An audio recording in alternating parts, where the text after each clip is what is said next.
Ang nakaraan, natuklasan ni Bhaskar ang modus na ginagawa ni Harsha, pero dahil naisip niyang wala siyang mapapala kung isisiwalat niya ang kanyang nalalaman, mas minabuti ni Bhaskar na makipagtulungan kay Harsha kapalit ng malaking halaga. Nagkaroon ng pagkakataon si Bhaskar at kanyang pamilya na magbihis ng mga mamahaling damit at alahas, dahil doon na wala ang panlalait ng mga tao sa kanila, bagkus nakuha ni Bhaskar ang hinahanap niyang respeto. Dahil sa natikman ni Bhaskar ang ginhawa sa buhay kapag may pera, nagpatuloy ito sa pakikipagsabuatan sa modus ni Harsha, napapadalas na ang pagbibigay ng BR ni Suraj na mabilis naman inaaprubahan ni Bhaskar. Kahit malaki na ang perang natatanggap ni Bhaskar sa porsyento niya kina Harsha, nagagawa pa niyang maging doble o triple ito sa pag-i-invest sa share market.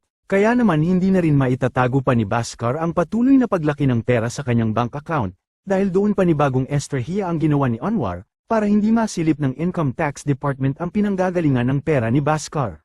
Nagpagawa si Bhaskar ng tindahan para kay Sumati, at si Anwar ang itinalaga ni Bhaskar bilang account manager nila. Sa pagdaan ng mga araw, masayang-masaya si Sumati sa pagpapatakbo ng kanyang tindahan, ibinibida pa nito na malakas ang negosyo at marami na ring umo-order ng kanyang paninda ng mga taga-ibang bansa. Ang hindi alam ni Sumati, gawa-gawa lang ni Anwar na may umo-order sa ibang bansa. Ipinatatago lang ni Anwar ang mga paninda sa kakilala nilang customs officer para makakuha sila ng resibo, at dahan-dahan binibenta rin nila sa merkado ng India. Kasabwat ni Anwar ang isang kumpanya na Red Pickles na nasa Malaysia at may branch sa India, ibinibigay ni Anwar ang pera ni Bhaskar sa Red Pickles India para ideposito sa main account nila sa Malaysia. Ang Red Pickles Malaysia transfer naman ang pera sa account ng negosyo ni Sumati. Mag-i-issue din si Sumati ng cheque kay Bhaskar, saka naman idedeposito ni Bhaskar sa kanyang account sa Magadha Bank at ipamamalita na galing yun sa bago nilang negosyo. Dinodoktor din ni Anwar ang libro ng negosyo ni Sumati gamit ang mga resibo, para maging malinis at walang makitang problema ang Department of Tax and Revenue. Subalit nalasing agad si Bhaskar sa tinatamasa nitong kasaganahan. Minsan naabutan ni Bhaskar na nagrereklamo ang mga tao dahil nakaharang sa daan ang sasakyan nito. Inutusan ni Bhaskar si Anwar na bayaran kada buwan ng tag 1,500 rupees ang 20 tindahan, at 40 bahay sa kanilang lugar para walang magreklamo na sa daan siya mag-park ng sasakyan. Natuwa ang mga taga roon at pumayag kay Bhaskar. Nabago bigla ang pakikitungo ni Bhaskar sa kanyang mga kasamahan sa bangko, kung saan ipinamumukha ni Bhaskar na mas mataas ang kanyang posisyon kesa sa kanila. Napapansin na din ni Sumati na madalas nang umuwi si Bhaskar na nakainom, at napagtataasan na nito ng boses si Sumati.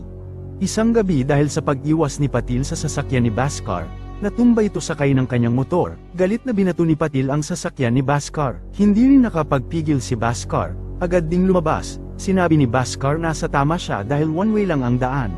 Tinanong ni Bhaskar si Anwar kung kasama si Patil sa binabayaran nila buwan-buwan. Sinabi ni Anwar na 2 tindahan at 1 bahay ang binabayaran nila kay Patil. Biglang natauhan si Patil, agad itong humingi ng pasensya kay Bhaskar. Nagulat ang lahat ng paghahampasin ni Bhaskar ang motor ni Patil. Humingi ng tulong si Patil sa kanyang mga kapitbahay, pero wala ni isa ang maglakas ng loob na pigilan si Bhaskar. Nagalit si Sumati sa ginawa ni Bhaskar. Sinabi ni Sumati na nagkapera lang si Bhaskar, naging masama na itong tao. Pero sinabi ni Bhaskar na ang masamang tao na tinawag ni Sumati ay ang taong nagbibigay ng magandang buhay sa kanya at masasarap na pagkain na dapat ipagpasalamat ni Sumati. Dahil doon naapektuhan na ang pagsasama ng mag-asawa, hanggang umabot na sa ayaw na nilang magtabi kahit sa higaan. Isang araw pumunta si Hariharan sa opisina ni Bhaskar para asikasuhin ang bank locker ng asawa nito sa Magadha Bank. Nakita ni Hariharan na abala si Bhaskar sa pag-aasikaso sa mga papeles. Sinabi ni Bhaskar na inaayos niyang mabuti ang dati sa libro, dahil late na naman ang Qatari Bank sa pagbayad ng BR na umabot na sa mahigit 100 crores. Nagulat si Hariharan, sinabi nitong wala silang ini-issue na BR para makahiram ng ganun kalaking pera. Ang pinakamalaki lang nilang nahiram ay 9 crores lamang. Lalo pang nagulat si Hariharan nang makita ang mga BR na hawak ni Bhaskar dahil lahat yun ay peke. Sigurado si Hariharan na kinopya lang ni Harsha ang mga dokumento. Nagpagawa din ito ng peking stamp ng Qatari Bank, at ginaya din ang kanyang pirma ni Harsha. Nakiusap si Hariharan na wala munang pagsasabihan si Bhaskar sa kanilang natuklasan, dahil kapag nabulgar na na-scam ni Harsha ang bangko nila, malaking kahihiyan at siguradong makukulong din sila ni Bhaskar, dahil may korupsyon na nangyari. Wala sa sarili ng magpaalam muna si Hariharan, nakita ni Bhaskar na labis na nag-aalala si Hariharan. Maging si Bhaskar ay hindi rin makapaniwala na lahat peke ang kanyang natanggap na BR mula kay Suraj. Nagkamali siya ng akala na alam na ni Hariharan ang kalakaran pero isa din pala itong naloko ni Harsha at Suraj. Maya-maya biglang napatakbo palabas ng opisina si Bhaskar, dahil nagsigawan na inatake sa puso si Hariharan. Nagmamadaling isinugod ni Bhaskar sa ospital si Hariharan, pero hindi na ito umabot pang buhay. Nabalitaan ni Suraj ang nangyari kaya pumunta ito sa ospital. Kinumpronta ito ni Bhaskar tungkol sa pamemeke ng papeles. Sinabi ni Bhaskar na tumigil na sina Suraj sa panloloko, dahil hindi siya papayag pa na maging parte ng modus nila. Pero sinabi ni Suraj na mabilis at malaking pera ang kinikita nila sa share market, kaya walang makakapigil sa kanila kahit si Bhaskar. Kinagabihan napasugod si Bhaskar sa police station, dahil nahuli si Samba at nakakulong. Sinuhulan ng malaking pera ni Bhaskar ang police chief para pakawalan si Samba at linisin ang kaso nito. Umiiyak na sinabi ni Samba na sa kagustuhan niyang kumita ng malaki, ginamit niya ang lahat ng kanyang pera, pero niloko lang siya ng kanyang kasama at tinangay lahat ng pera, at siya pa ang nahuli ng mga pulis. Ang sumunod na araw dumalaw sina Sumati sa kanyang ina, nagmakaawa ang kapatid ni Sumati kay Bhaskar, ibig nitong humiram ng 50 lakhs o aabot ng 4 million pesos para iabono sa naluging real estate business nito. Pilit namang inuutusan ng ina si Sumati na kausapin si Bhaskar na pagbigyan ng kapatid. Dahil ayaw ng ina ni Sumati na nakikitang nagmamakaawa sila lalo na kay Bhaskar. Nagalit si Sumati, sinabi nitong hindi niya pag-aari ang pera ni Bhaskar. Noong naghihirap sila ni Bhaskar, ni minsan hindi nag-alok ng tulong ang kanyang kapatid, maging ang asawa ng kanyang kapatid ay pinagdamutan bigyan ng pagkain si Kartik. Nagalit din ang ina ni Sumati, sinabi nitong walang utang na loob si Sumati, kung hindi dahil sa kanyang pagtuturo at ideya, hindi matututong gumawa ng maititinda si Sumati sa negosyo nila ni Bhaskar. Dahil doon sinira ni Sumati ang tindahan nito, sinabi ni Sumati na hindi siya nagagalit dahil nag-away sila ng kanyang ina. Nagagalit siya dahil mula nang magkapera sila, nawala ang dating Bhaskar na kilala niya sa pagiging mapagkumbaba at mapagmahal na padre de pamilya. Pagdating nila sa bahay, tinawag ni Prahlad si Bhaskar para kausapin.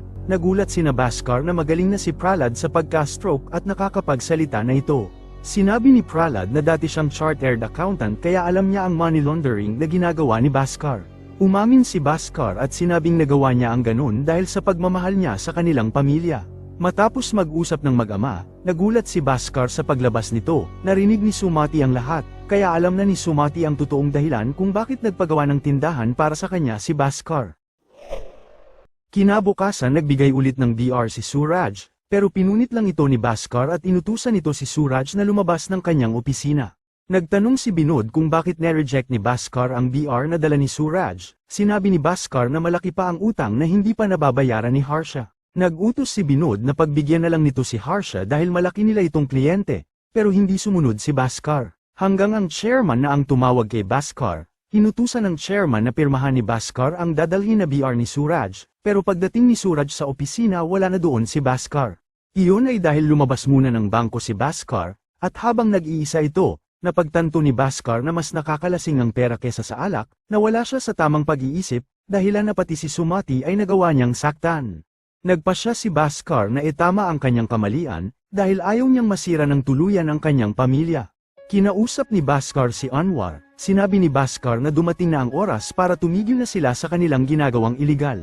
Maging ang trading account ni Bhaskar ay ipinasara na rin ito kay Adi. Ibinigay ni Bhaskar sa kanyang kapatid na babae ang naipundar niyang paupahang mga apartment at ang titulo ng lupa ng bahay ni Bhaskar. Nagpadala din si Bhaskar ng pera sa kapatid niyang lalaki na nasa ibang bansa para makabili ito ng sarili nitong bahay. Binigyan ni Bhaskar ng 50 lakhs o 4 million pesos ang kapatid ni Sumati para makabangon ito sa negosyo. Sinabi ni Bhaskar na sa bawat kikitain sa negosyo ay bibigyan niya ng parte si Samba. Umayag ang kapatid ni Sumati at nagpasalamat ito kay Bhaskar. Humingi ng pasensya si Bhaskar sa mga kasamahan niya sa trabaho, dahil sa mga nasabi niyang hindi maganda. At bilang pasasalamat kay Narayanan, ibinigay ni Bhaskar ang maliit niyang sasakyan kay Narayanan para may magamit ito sa pagpasok sa trabaho. Binigyan din ni Bhaskar ng scholarship sa college ang anak ng security guard ng kanilang bangko. Bumili ng bagong motor si Bhaskar at ibinigay kay Patil. Humingi rin ng pasensya si Bhaskar sa pagwasak niya sa motor ni Patil noon. Hindi nagtagal, dahil na rin sa paulit-ulit na paghingi ng sorry ni Bhaskar kay Sumati, nawala na ang tampo ni Sumati at bumalik na sa kwarto nila ni Bhaskar. Bumalik na sa Magadha Bank si Binod at ipinatawag si Bhaskar. Sinabi ni Binod na kailangan din isaalang-alang ni Bhaskar kung medyo nahuhuling magbayad ang mga kliyenteng malaki, lalo na si Harsha at ang Qatari Bank dahil matagal na silang kliyente ng kanilang bangko. Pero sinabi ni Bhaskar na kung gusto ni Binod siya ang pumirma, dahil hindi niya aaprubahan ng BR ni Harsha na marami pang pending sa account nila, ipinagbabawal na pautangin muli ang kliyente kung paulit-ulit silang lumalabag sa patakaran ng bangko. Nagalit si Binod, nagbanta ito na malalaman ng chairman na hindi sumusunod si Bhaskar sa kanya. Sinabi ni Bhaskar na hindi na kailangan pang umabot sa chairman, dahil sa araw na yon ay magre-resign na lang siya.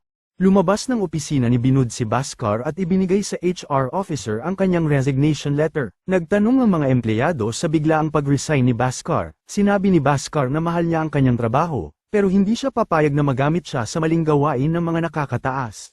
Makalipas ang 2 buwan, sa kagustuhan ni Bhaskar na matigil na ang pang-i-scam ni Harsha sa share market, humingi ito ng payo sa kanyang ama. Sinabi ni Prahlad na lapitan nito ang kanyang ex-girlfriend na si Ramya, na direktor ng RBI o Reserve Bank of India.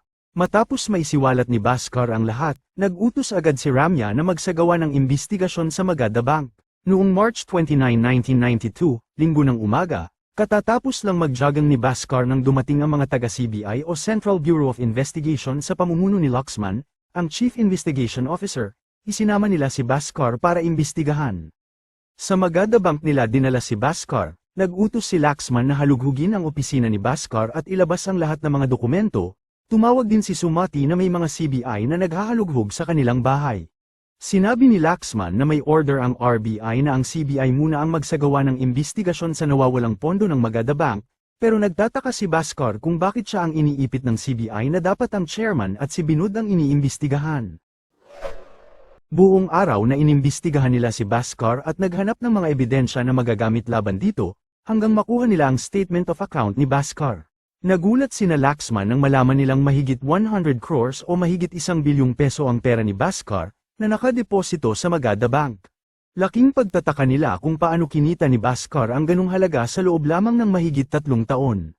Nagtapat si Laxman na wala pa silang makuhang ebidensya laban kay Bhaskar, pero hindi titigil si Laxman na maghanap ng ebidensya, para managot si Bhaskar at lahat ng kanyang pamilya. Pwede niyang i-report sa RBI ang questionable na yaman ni Bhaskar, para e-frozen o hindi magamit ni Bhaskar ang lahat ng kanyang asset. Pero sinabi ni Laxman na may paraan para mawala ng problema si Bhaskar at mamuhay ito ng tahimik, kung papayag si Bhaskar sa ipapagawa ni Laxman.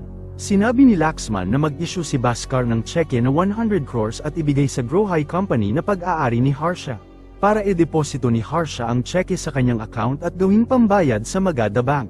Nang sa ganun kapag nag-imbestiga din ng RBI o Reserve Bank of India walang makikitang nawawalang pera sa Magadha Bank. Wala nang ibang pagpipilian pa si Bhaskar kaya pumayag na lang ito, para hindi lang siya kasuhan at ipakulong ni Laxman.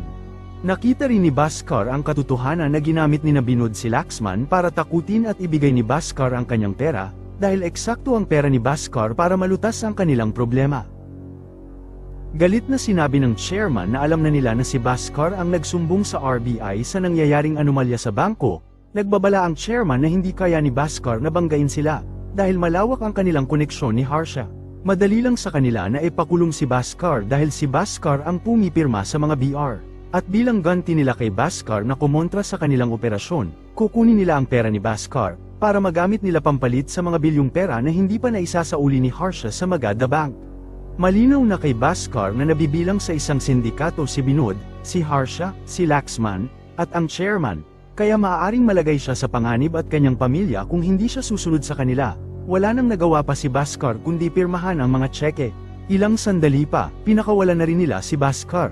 Pinagtawanan nito ni Binod at ng chairman. Sinabi ng chairman na si Bhaskar ang klase na tao, na ibibigay ang lahat alang-alang sa pamilya, at ganyan klaseng tao ang madaling paikutin. Lunes ng umaga, ibinigay ni Suraj ang mga tseke para ideposito sa account ni Harsha, pero laking gulat nila nang sabihin ng account manager na 10 araw nang isinara ni Bhaskar ang bank account at withdraw lahat ng pera nito. Nang tingnan ni Binod sa computer, naka-activate pa rin ang account ni Bhaskar at naroon pa rin ang pera. Sinabi ng account manager na sa buwan ng February pa ang nakikita ni Binod, hindi pa nila na-update ang record sa buwan ng March, dahil tuwing katapusan lang sila ng buwan nag-update sa computer. Agad na pinahanap ng chairman si Bhaskar, hindi matanggap ng chairman na maiisahan sila. Pero ng mga oras na yun papunta na sina Bhaskar sa Amerika, yun ay dahil pinaghandaan na ni Bhaskar ang kanilang mga plano. Ang hindi alam ng chairman, matapos mag-resign ni Bhaskar, agad nilakad nito ang mga papeles nila para makakuha ng visa. Nilapitan ni Bhaskar ang kaibigan ni Prahlad na Assistant Commissioner, na mag-aayos ng income tax na kakailanganin para maging lehitimong investor si Bhaskar. Sa tulong din ni Anthony, ito ang lumakad para makapag-invest si Bhaskar ng $25 million sa isang international hotel sa Amerika. Alam ni Ramya na dahil sa pagsisiwalat ni Bhaskar ng scam, malalagay sa panganib ang buhay ni Bhaskar at pamilya nito. Agad na inaprubahan ni Ramya ang mga dokumento para mabigyan ng investors visa sina Bhaskar. Nang makaalis sina Bhaskar, dumating sa Magadha Bank ang mga taga-RBI para mag-imbestiga. Doon nadiskubre ng RBI na may nawawalang mahigit 100 crores sa bangko. Hinuli ang chairman, si Binod, Suraj, si Harsha at si Laxman na napatunayan na magkakasabwat sa scam. Nagtestigo ang mga empleyado ng bangko na hindi kasama si Bhaskar sa grupo, na kaya nag-resign si Bhaskar dahil ayaw nitong sumunod sa chairman at kay Binod. Makalipas ang mahigit isang taon, isa na ring matagumpay na negosyante sa Amerika si Bhaskar, marami itong binuksan na kumpanya. Si Bhaskar na rin ang nagmamay-ari ng isang international hotel sa Boston. Pa-like at pa-subscribe na lang po sa inyo ng aming channel. Ang shoutout po ay sa susunod na lang po nating video. Marami pong salamat sa panunood, ingat po kayo palagi.